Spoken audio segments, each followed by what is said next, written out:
Muy buen día para todos. Mi nombre es Santiago Sánchez. Hoy voy a hablarles sobre los mecanismos alternativos de solución de conflictos que hay en Colombia.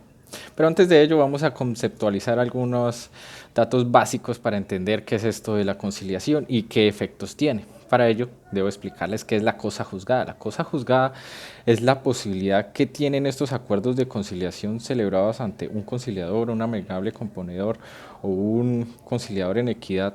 Ya veremos cada uno de ellos que le otorga esa seguridad jurídica de que no se va a volver a discutir este tema frente a un juez en un proceso judicial común o frente a otro conciliador por cualquiera de los mecanismos alternativos de solución de conflictos que los invite, que los cite.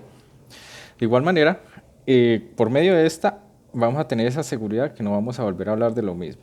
Y aquello que quede consignado en el acta se deba cumplir. Esto nos lleva al mérito ejecutivo. ¿Qué es esto del mérito ejecutivo? El mérito ejecutivo es la obligación que impone la ley sobre aquella parte que no cumplió el acta que suscribió. Y la parte que sí cumplió va ante un juez con esta acta y le solicita el cumplimiento, mérito ejecutivo. Vamos a ir ante un juez a ejecutar esto que se concilió. Entonces, ya que tenemos estos dos conceptos claros, vamos a entrar en materia con la conciliación en derecho. Es la más común de los mecanismos alternativos de solución de conflictos. ¿Por qué? Porque en varias materias, como son la civil, la administrativa o la penal, exige un requisito de procedibilidad para acceder al proceso judicial. Esto no debería ser así. ¿Por qué? Porque la ciudadanía, al conocer esta posibilidad de solucionar sus conflictos por medio de un conciliador y un conciliador en derecho, tendrá una justicia más rápida, más pronta, más eficaz y que de seguro no los desgastará en un tribunal. Entonces no deberíamos encerrarnos simplemente en estas materias, en civil, en materia de alimentos, en penal, en la injuria, en la calumnia y en el administrativo con la nulidad y restablecimiento del derecho. Podemos acceder a esta conciliación en derecho simplemente para resolver nuestros conflictos con la contraparte y vernos beneficiados. De igual manera, este tipo de conciliación sí tiene mérito ejecutivo y tiene efectos de cosa juzgada. Ya se los expliqué. Y para terminar con un ejemplo de esta, encontramos en la injuria y la calumnia, son delitos querellables, o sea, vamos a tener que acceder a una conciliación previa para ir ante un juez a solicitar una sentencia. Entonces nos sentamos ante la contraparte, un conciliador debidamente formado. Estos los encontramos en la Cámara de Comercio, las encontramos en los consultorios jurídicos de las universidades o centros de conciliación de las universidades, y allí debatirán las partes por medio de este tercero que los apoyará, permitirá el respeto, le concederá la palabra a cada uno para que exprese sus pretensiones, sus justificaciones y lleguen a un acuerdo. Este acuerdo que los beneficie a los dos, sea un acuerdo ganar-ganar. Y entonces, en caso de que no haya acuerdo, se, se expedirá un acta de no acuerdo y se procederá a continuar con el proceso judicial común. Por otro lado, encontramos la conciliación en equidad. Esta es muy similar a la anterior, a la conciliación en derecho, pero la diferencia radica en que el conciliador no tiene una formación jurídica como tal. Esto lo definen las partes. Ellos eligen a un líder que en razón de sus capacidades y cualidades es propuesto en una organización cívica o comunitaria de su entorno para que actúe como facilitador en la solución de conflictos particulares y comunitarios. Debe tener una designación especial. ¿Cuál es esta designación? Debe estar avalado por el Ministerio de Justicia y Derecho y nombrado por la primera autoridad judicial de su municipio. Pero esta conciliación en equidad no se rige tanto por la materia legal, sino por la especialidad de este conciliador en equidad. Imaginemos que puede hacerlo un ingeniero, un arquitecto, que conoce del tema de que van a conciliar a profundidad y él puede expresar una opinión, invitarlos a conocer los errores de las partes y de igual manera esta tendrá efectos de cosa juzgada y hará tránsito a mérito ejecutivo. No tiene ningún costo y podrán encontrarla en las casas de justicia, en los centros de convivencia ciudadana, en los salones comunales o cualquier otro espacio comunitario en el ambiente de su barrio o ambiente rural. Sigamos con el arbitraje.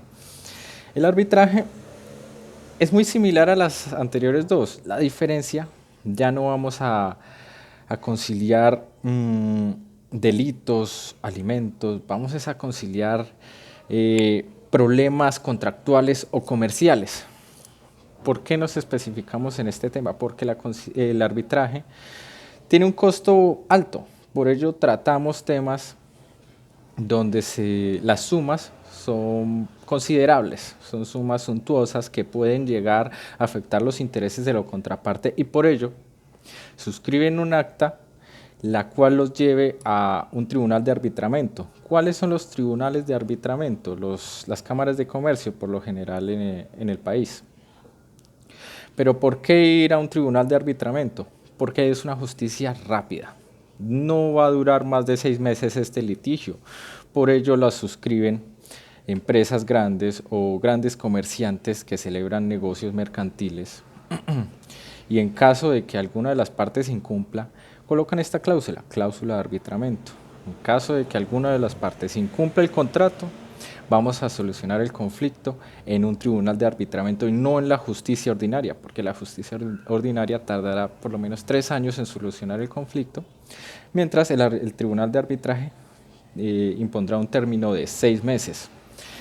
6 meses, ¿por qué? Porque se manejan sumas tan grandes que tener medidas cautelares en cuentas bancarias o en inmuebles con un valor tan suntuoso sería improcedente y afectaría los intereses de las partes. Entonces, es importante que acuerden este tribunal de arbitramiento y hagan la cláusula compromisoria cuando celebren contratos de altas sumas de dinero o contratos mercantiles donde se constituyan diferentes derechos. Es importante también que los dos estén de acuerdo en suscribir esta acta para acceder al tribunal de arbitramiento. También tiene efectos de cosa juzgada y hace tránsito a mérito ejecutivo. Tenemos la tercera, que es la amigable composición. Esta hace parte de los mecanismos que podemos llamar informales. ¿Por qué informales? Pues porque el amigable componedor no cuenta con una formación especial o específica, cosa que sí tenemos en las otras, a excepción de la equidad, claramente, que allí depende de la decisión de las partes. Entonces, este amigable componedor es más como un facilitador, un amigo de las partes que los va a ayudar a entenderse. Por ello no requiere una formación especial o una designación del Ministerio de Derecho y de Justicia, cosa que es un poco, que lo hace informal. Por eso lo podemos denominar informal, porque no tiene ningún aval o una investidura especial. De igual manera, este ya hace tránsito a mérito ejecutivo y tiene cosa juzgada. El detalle es que ambos deben estar de acuerdo en su designación, en su celebración y en lo que respecta a los parámetros de la Ley 1563 que le da la validez jurídica a este mecanismo alternativo de solución de conflictos. Por otro lado, encontramos la mediación. También puede decirse que es informal, pero es más informal que la amigable composición. ¿Por qué? Porque aquí ya no hablamos de mérito ejecutivo ni tránsito a cosa juzgada. Puede ser más un mecanismo de reconciliación entre sectores, restauración social. Vamos a arreglar aquellas problemáticas sociales que surgen en una comunidad. Por ello, esta mediación tampoco requiere que el conciliador tenga una investidura especial o una formación académica definida y funciona más como un facilitador de relaciones entre las personas que surgió un conflicto. Es importante reconocer que estos mecanismos hacen parte de la justicia en Colombia. No debemos olvidarlos o acceder a ellos por una imposición legal o un llamado de un abogado. Ustedes como ciudadanos tienen el derecho a resolver sus problemas entre sí y para ello pueden acudir a la conciliación en derecho, conciliación en equidad, el arbitraje, la amigable composición y la mediación. Como una opinión personal, yo los expliqué en esta secuencia debido a su importancia. Primero consideraría la conciliación en derecho porque es la más completa y es la más eficaz. La conciliación en equidad siguiente porque a veces no hablamos simplemente de derechos económicos o, o de situaciones de un interés particular, sino que necesitamos la opinión de un tercero que nos pueda ayudar a tener equidad, cosa que no es muy común en el mundo legal. Por otro lado, el arbitraje sí debe dedicarse completamente a los contratos y a los negocios mercantiles. Debido a su costo, también es muy costosa esta justicia. La amigable composición ya hablamos cuando son más cercanos, son más cercanas las partes, entonces se puede facilitar una composición, pero se necesita un tercero que les ayude a expresarse, a mantener la calma. Y por último, la mediación que puede ser usada en territorios donde el tejido social se está vulnerando, se está afectando, donde aquellos lazos familiares, aquellos lazos comunales se están bien afectados por una problemática y deben recurrir a la mediación que los ayude a restaurar su sociedad, su unión. Por ello, que los expliqué en este orden, es importante reconocer cada uno de ellos y darles su validez, utilizarlos, no dejarlos a un lado y permitir una justicia rápida, eficaz y gratuita, excepto en el arbitraje. Allá sí cuesta. Muchas gracias.